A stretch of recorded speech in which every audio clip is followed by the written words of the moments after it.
Children playfully cross the tracks in Hammond, Indiana, looking carefree with summer vacation just days away.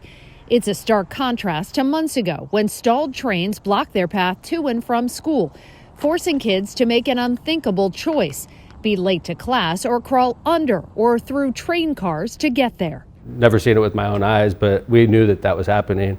It was stunning. It was sad and stunning. Hammond Mayor Tom McDermott reacting to video captured as part of an Investigate TV ProPublica investigation, putting the city he leads at the center of a national conversation about blocked crossings. The outrage from that article was something I'd never seen. I think everybody's paying attention, and I know what the difference is. I've been singing from this set of tunes for 20 years, and finally we're getting traction. Now a solution might finally come. It started with a call from Norfolk Southern, the rail company that routinely blocks Hammond's crossings. After seeing this footage of kids climbing under trains, McDermott says the company's CEO picked up the phone to talk. He was horrified, just like the rest of us, and he wanted to help solve the problem. The company, McDermott confirmed, put a curfew in place so trains stay off critical crossings during school hours. And there's a $5 million proposed pedestrian bridge in the works that will allow kids to safely cross no matter what. Details are still being locked down, but McDermott says he's confident Norfolk Southern will cover the bulk of the cost, with a potential project completed in 2025. This action could save lives. It will save lives, no doubt about it. But this isn't just a problem in Indiana. There are lives at risk across the country, with neighborhoods cut off, first responders delayed, and children taking chances with stopped trains, all because of blocked crossings. What we showed you, it stunned you. It's unbelievable. I think a lot of people aren't aware of this. Senator Raphael Warnock taking action to make people aware, citing our reporting. The Georgia Democrats successfully introduced provisions to directly address blocked crossings in the Rail Safety Act that's moving through Congress. This is more than an inconvenience. This is dangerous. Warnock's amendments put crossings near schools or on school bus routes at the top of the list for grant funding that's designed to eliminate dangerous crossings, making sure they get special attention.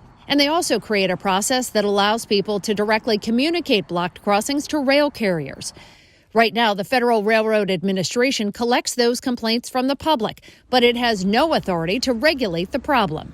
But I'm not going to stop there. I'm going to keep building on this. If these large railway corporations are able to act with impunity and no penalties, no accountability, this is what you get.